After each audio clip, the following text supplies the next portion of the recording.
Selamat pagi wargi Jampang, selamat datang lagi di Senada seputar informasi dan edukasi kesehatan. Gimana nih kabarnya hari ini? Ini hari Jumat sekitar jam 9 ya. Lagi gimana? Lagi dalam keadaan sehat-sehat semuanya, semoga dalam keadaan sehat-sehat ya. Di jam 9 ini mungkin ada yang lagi kerja, ada yang lagi masak, tapi kita sambil sharing-sharing aja nih informasi tentang kesehatan gigi. Nah, mungkin muka-muka kita rada asing ya sama wargi Jampang. Kita perkenalan dulu kali ya. Nama saya Dr. Gigi Gina Fitri Aldianda, biasa juga dipanggil Abel. Boleh kenalan juga, Dok? Ya, Assalamualaikum warahmatullahi wabarakatuh. Selamat pagi semuanya. Perkenalkan, saya Dr. Gigi Raihan. Ya, kami dari Dr. Gigi Internship ya, yang akan ada di RSUD Jampang Kulon ini selama 2 bulan ke depan ya, para pendengar semua, para penonton semua. Oke, kita langsung mulai aja ya. Jadi apa sih, Dok, topik yang bakal kita bahas hari ini tentang kesehatan gigi dan mulut supaya para penonton Senada ini bisa lebih aware sama kesehatan gigi dan mulutnya. Bagaimana kalau kita bahas tentang ini? Gigi berlubang, apakah kudu dicabut atau dipertahankan atau ditambal?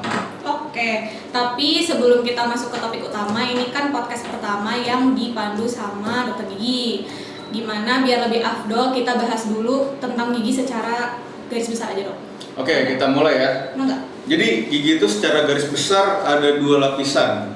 Yang paling luar, lapisan paling luar itu warnanya putih, translucent atau yang agak tembus pandang sedikit. Itu namanya enamel atau email.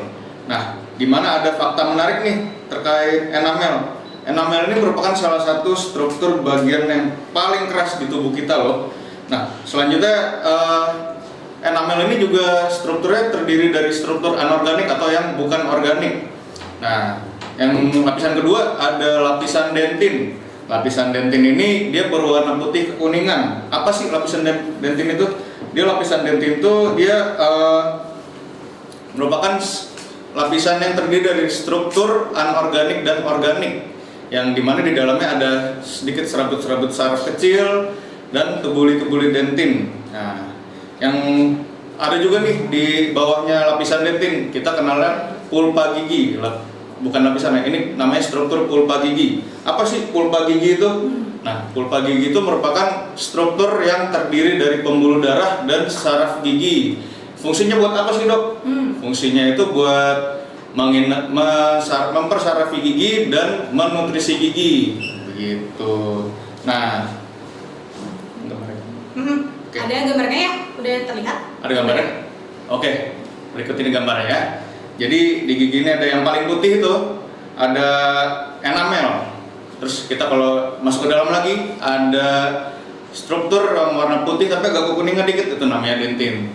Nah, ada yang warna merah tuh di dalamnya. Nah, itu namanya pulpa. Gitu. Yang pink-pink itu namanya gingiva atau bisa disebut sebagai gusi, gitu ya. Nah, jadi sering sekali kita jumpai masyarakat Jampang Kulon ya, Dok, yang memiliki gigi berlubang. Jadi masyarakat Jampang Kulon yang datang ke RSUD ini kebanyakan datang dengan keluhan gigi berlubang. Nah, pun jarang kita jumpai juga pasien-pasien yang ingin dilakukan pencabutan karena giginya berlubang. Padahal beberapa di antara pasien tersebut kondisi gigi berlubangnya masih bisa dipertahankan loh. Dipertahankannya dengan cara direstorasi atau kita bisa kenalnya juga disebut sebagai dengan ditambal ya. Oke, setuju banget. Nah, jadi penanganan gigi berlubang itu nggak selalu dicabut ya, Dok ya? Iya. Oke, kita mulai nih masuk ke topik utama. Topik utama kita kan gigi berlubang, dicabut atau ditambal. Nah, gigi berlubang itu apa sih, Dok? Ya, gigi berlubang atau bahasa kerennya kita bisa sebut sebagai karies. Karies atau gigi berlubang ini merupakan satu kondisi gigi di mana terjadi perubahan atau kerusakan struktur pada giginya. Nah, akibat dari bakteri dan kondisi asam yang ada di dalam rongga mulut. Nah, karies itu penyebabnya terdiri dari banyak faktor ya. Yang paling disimpel jadi 3. Yang pertama dari giginya, yang kedua dari rongga mulutnya, yang ketiga dari konsumsi makanan atau cemilan yang biasa kita konsumsi sehari-hari. Nah, kalau yang pertama nih dari giginya nih, apa aja sih pengaruh gigi? Yang pertama dari variasi bentuknya nih. Jadi uniknya gigi, tiap orang punya bentuk uniknya masing-masing, walaupun sebenarnya lapisannya ya sama-sama aja ya. enamel, dentin, pulpa gitu ya. Tapi beda-beda gitu. Nah, terus selain variasi bentuk ada posisi giginya nih. Nah, posisi gigi juga berpengaruh nih untuk terjadi karies atau lubang pada gigi. Nah, posisi gigi yang berdempet atau berjejal ini lebih memiliki peluang makanan yang mudah menyelip ke dalam dempet-dempetannya gigi itu. Nah, dibanding gigi yang rata susunannya. Benar gak? Betul. Nah, jadi kalau misalnya gigi yang berdempet atau berjejal, kemudian sisa-sisa makanan yang ada di dempetan-dempetan itu nggak dibersihkan sampai ke sela-sela, itu resiko kariesnya lebih tinggi dong. Betul. Gitu. Nah, faktor yang kedua tuh ada faktor dari air liur atau bahasa kerennya saliva. Nah, apa sih itu? Nah, itu kayak air liur itu ternyata penting sekali buat menjaga kebersihan rongga mulut. Nah, saliva ini punya kemampuan self cleansing atau kemampuan untuk membersihkan diri si rongga mulut ini agar sisa-sisa makanan bisa tidak menempel ke rongga-rongga mulut. Nah, makanya itu penting banget tuh kalau punya air liur yang banyak gitu dan aliran yang baik gitu. Nah, untuk yang berikutnya ada faktor dari makanan atau cemilan yang biasa kita konsumsi sehari-hari. Nah, ternyata makanan atau cemilan yang manis atau asam dengan frekuensi yang tinggi, atau kita sering banget nih makan makanan yang manis atau asam nih. Nah, ternyata bisa berpengaruh juga ke rongga mulut. Apa sih pengaruh rongga mulutnya? Pengaruhnya tuh jadi kalau yang makanan asam ini bisa berpengaruh ke perubahan struktur gigi. Jadi asam-asam ini bisa merusak struktur giginya secara perlahan. Nah, bagaimana kalau makanannya manis? Makanan manis ini kan dia di dalamnya ada gula-gula ya. Nah, gula-gulanya ini dia dikonsumsi sama bakteri-bakteri yang ada di rongga mulut kita. Nah, sehingga si bakteri ini bisa menghasilkan asam. Nah, juga bakteri ini jadi punya tenaga untuk bisa merusak struktur gigi kita dibantu dengan kondisi asam yang dihasilkan dari bakteri. Jadi begitu. Jadi bisa menyebabkan kondisi gigi berlubang seperti itu para pendengar semua. Oke, itu berarti secara garis besar tentang gigi berlubang atau gigi karies ya dok ya? Iya. Nah, apa sih dok ciri-ciri dari gigi yang kira-kira bakal berlubang atau gigi yang udah berlubang? Itu biasanya kayak apa sih dok ciri-cirinya? Oh iya, ciri-ciri yang berlubang ya. Jadi mau nambahin lagi sih yang sebelumnya tadi, yang gigi berlubang itu jadi ada 3 pengelompokan. Jadi yang pertama ada karies enamel atau karies enamel, yang kedua karies dentin, yang ketiga karies mencapai pulpa atau karies yang sudah mencapai saraf gigi. Nah, tidak semua karies itu ditangani dengan cara pencabutan gigi. Justru bisa dipertahankan sebisa mungkin ya. Nah, perlu diingat ya kalau ada ciri-ciri yang akan berlubang pada, ada ciri-ciri yang berlubang nih pada gigi ya. Yang pertama ciri-ciri pada awal gigi nih, yang pertama gigi yang berwarna putih kayak putih-putih kayak kapur gitu. Nah, itu kayak tanda-tanda dari gigi yang akan berlubang. Biasanya itu kayak bentuknya kayak spot-spot atau titik-titik kecil. Nah, itu berarti tanda-tanda giginya itu udah akan mau berlubang ya dok ya? Tanda-tanda gigi akan mau berlubang. Nah, itu baru tahapan awal. Nah, tahapan yang berikutnya ini udah mulai ada bercak-bercak berwarna kehitaman. Yang sebelumnya kan tadi bercak-bercak putihan gitu kayak kapur gitu. Itu tanda-tanda awal. Nah, tanda-tanda yang lebih lanjutnya lagi itu berwarna kehitaman. Oke. Nah, habis itu ada tanda-tanda yang lebih parahnya lagi, udah sampai dalam banget. Dia udah warna kehitaman sama kecoklatan tapi udah dalam banget itu. Itu udah gigi berlubangnya udah dalam banget, udah mau dekat sampai ke saraf gigi itu. Oke. Nah, gitu. Oke, itu dari ciri-ciri dari warna gigi yang bisa kita lihat gitu ya. Yeah. Tapi kalau misalnya tanda-tanda atau gejala yang bisa kita rasain kalau misalnya gigi kita itu udah berlubang, itu biasanya tanda-tandanya gejala di kitanya tuh kayak apa sih dok? Rasa-rasanya kayak Oh, rasa-rasanya ya. Kalau misalnya yang gigi berlubang, kalau misalnya di email itu karies email ya, itu biasanya nggak ada gejala, nggak ada keluhan apa-apa sih, paling kayak berwarna kehitaman aja. Kalau misalnya yang karies sudah mencapai dentin, itu biasanya ada keluhan sedikit-sedikit linu gitu. Apalagi kalau misalnya lagi makan manis atau pokoknya ada pemicunya deh, itu akan terasa agak-agak linu. Tapi kalau nggak ada pemicunya biasanya nggak ada keluhan sih.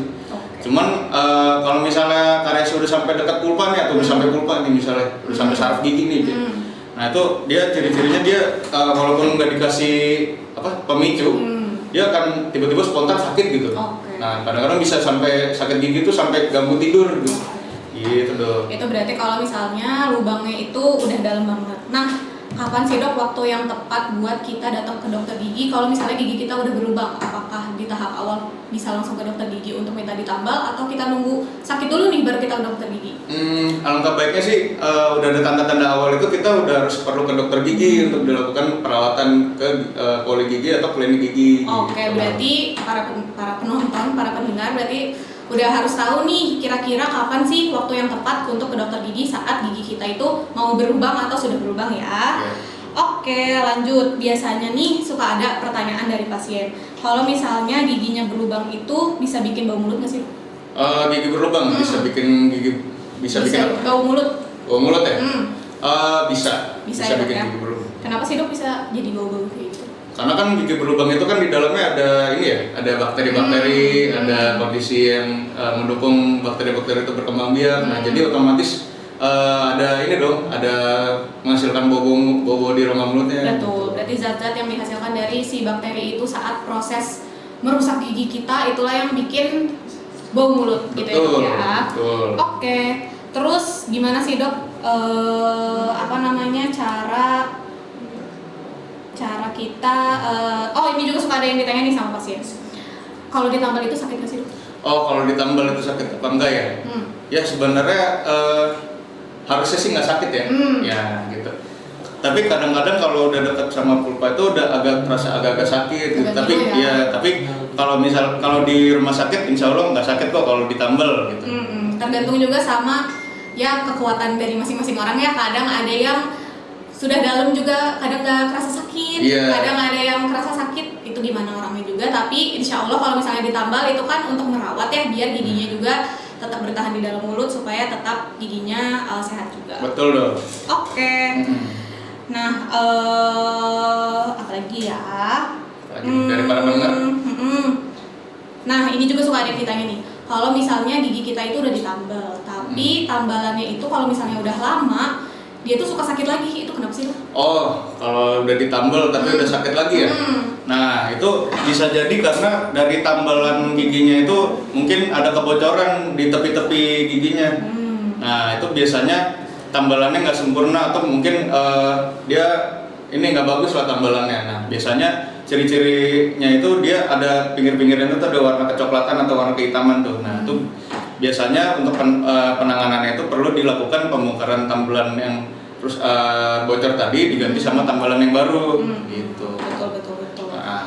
Oke, jadi gimana sih dok caranya ngerawat tambalan yang udah ada di gigi kita gitu biar tidak ada lubang yang lain? Oh, biar nggak ada lubang yang lain ya. Nah, caranya itu ya itu dengan melakukan pencegahan. Gimana cara melakukan pencegahannya?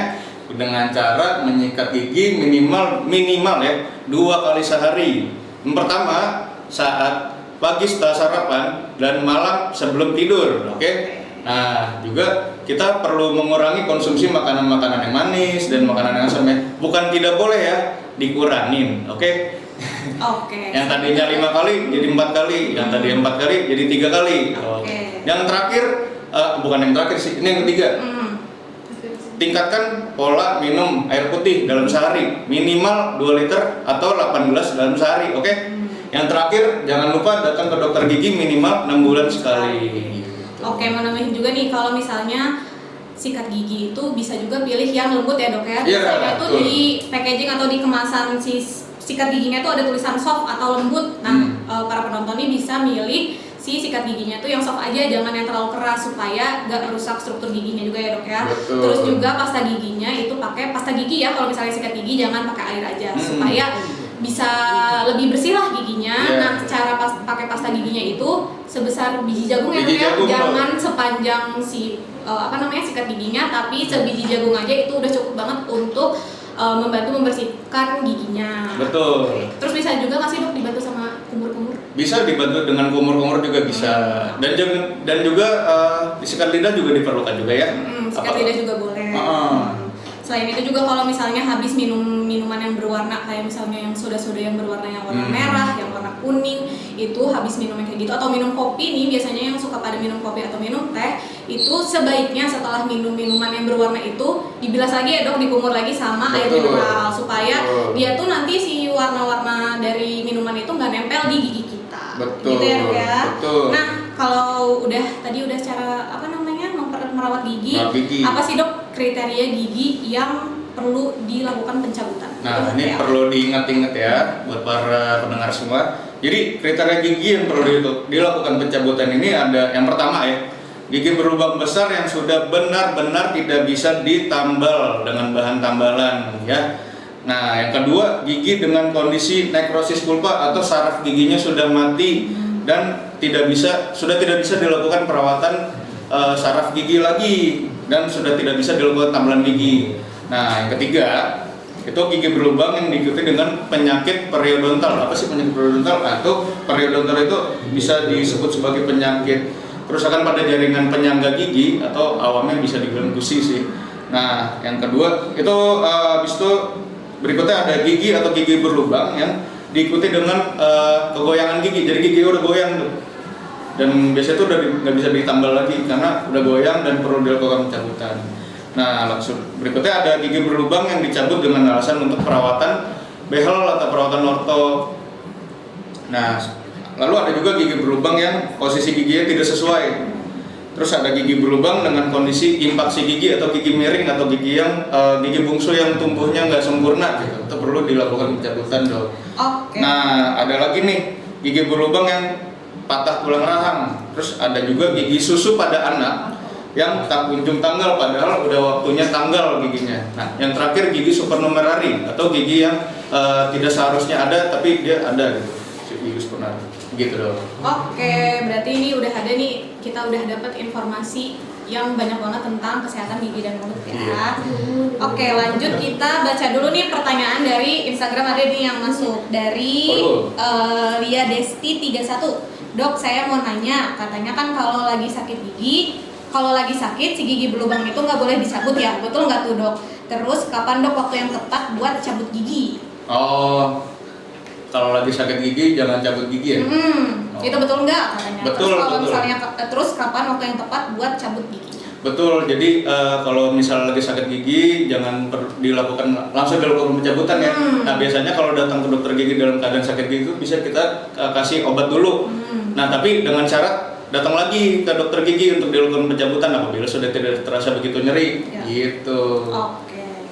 Selanjutnya nih ada dari Aji Zibon. Izin bertanya dok, gigi saya pernah ditambal, tapi sekarang di sela giginya ada lubang yang lumayan suka sakit. Solusinya harus bagaimana? Ini sama kayak materi yang tadi udah dijelasin. Boleh dijelasin ulang lagi? Yang tadi yang karies sekunder. Jadi karies sekunder itu atau tambalan nih, ada tambalan tapi udah ditambal tapi masih sakit nih.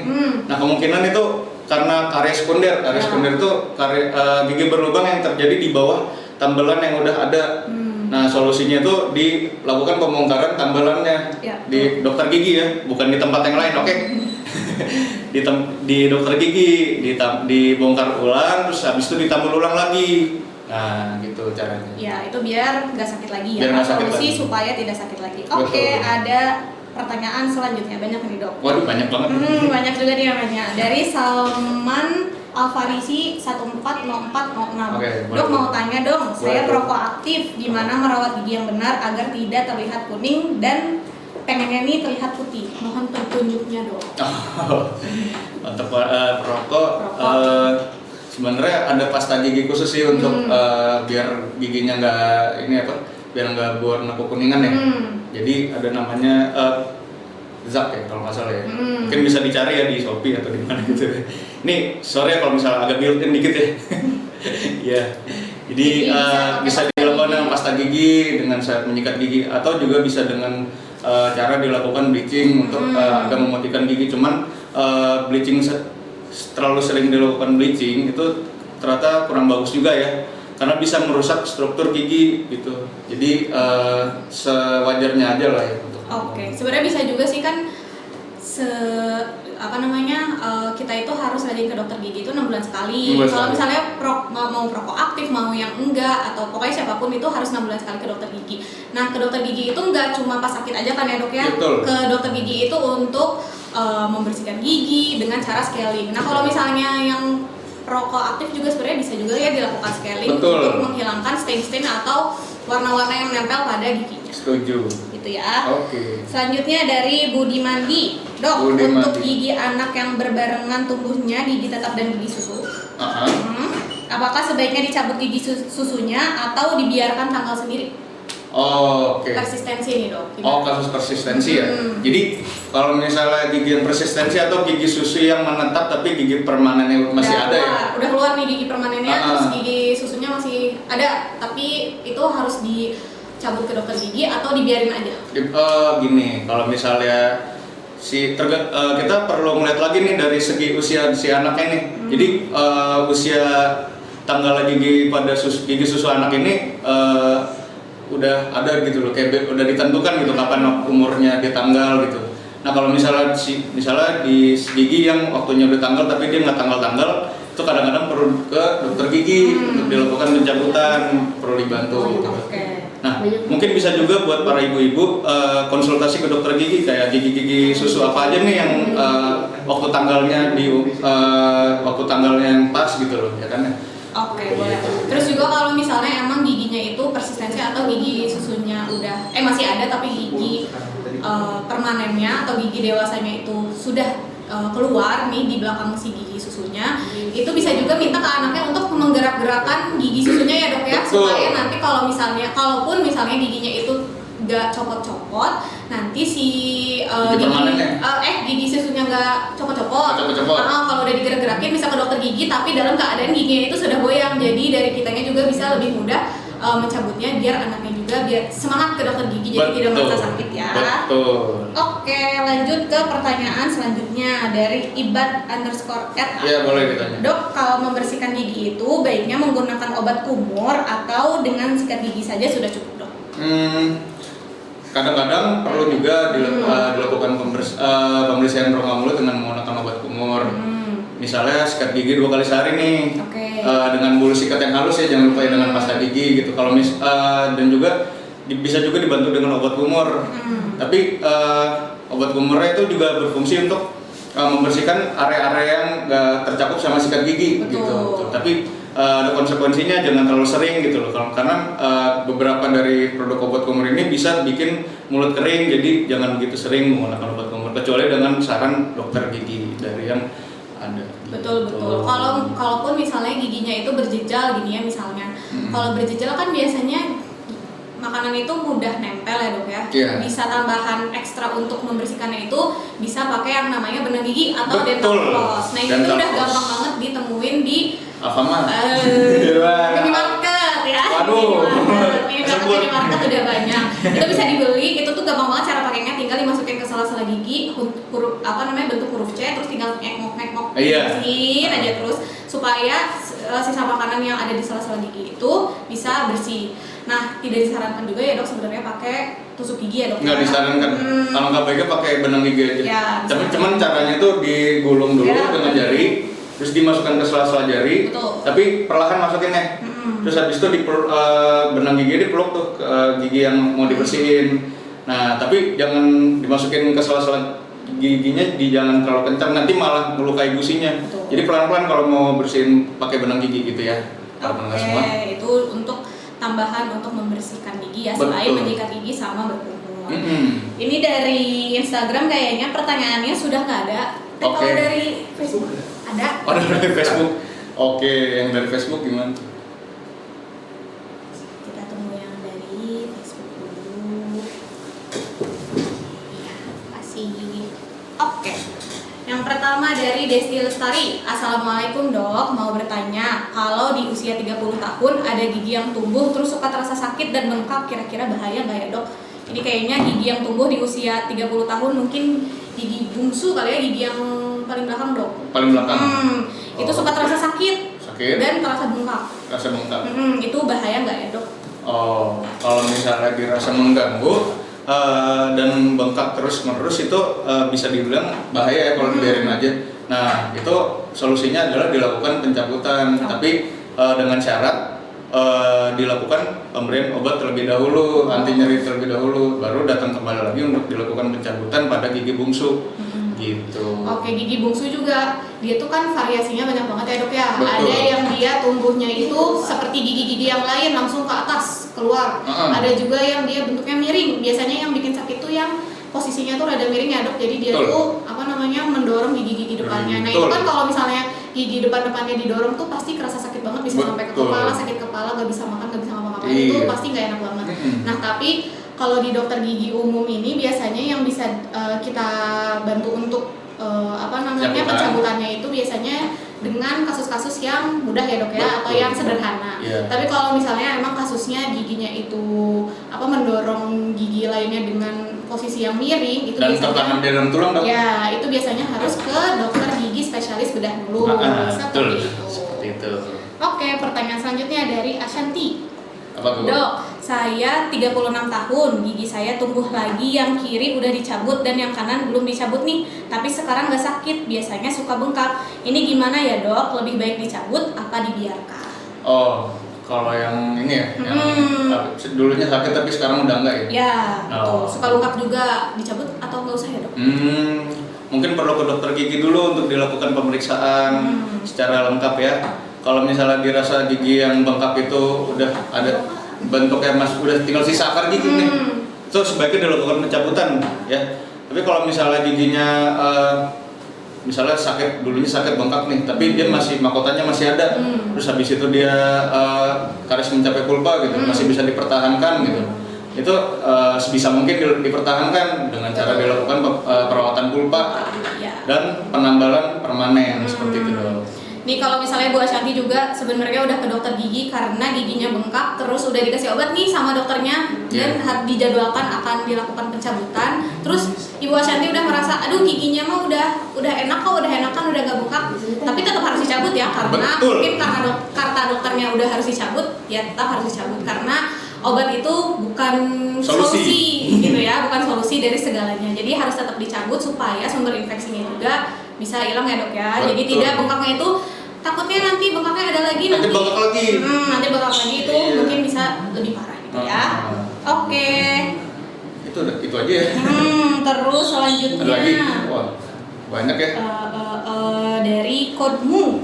Dok, kalau membersihkan gigi itu baiknya menggunakan obat tadi udah ya? Tadi udah ya? Oke. Selanjutnya dari Ali Fiandra. Dok, gigi bolong yang seperti apa sih yang masih bisa ditambal atau masih bisa dipertahankan? Oh, biasanya ya untuk gigi berlubang yang masih bisa dipertahankan itu biasanya gigi berlubang atau karies yang sifatnya masih karies email dan karies dentin. Tapi untuk itu biasanya masih dilakukan penambalan, masih bisa.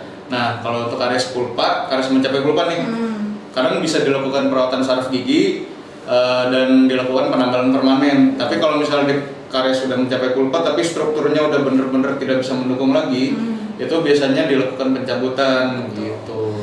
Betul. Jadi jangan ujuk-ujuk gigi berlubang langsung cabut, jangan. Kita konsultasi dulu sama dokter giginya ya. Karena gigi itu kan ciptaan dari Tuhan ya. Satu-satunya yang ada di mulut kita. Kalau misalnya ditambal atau dicabut kan pakai pengganti yang lain kayaknya kurang afdol ya kalau makan pakai benda asing gitu di dalam mulut. Jadi lebih baik dipertahankan dulu, dijaga kebersihan gigi dan mulutnya. Ini ada lagi nih pertanyaan lagi dari Instagram. Dari Dian_Nur _Zul.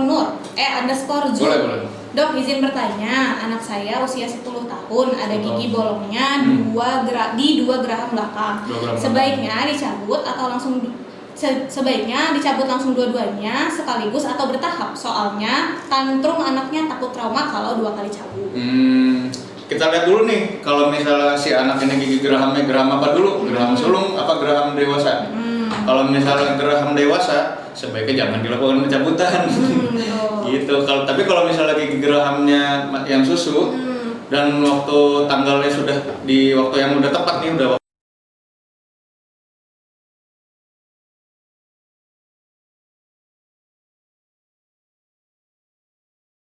juga dikasih afirmasi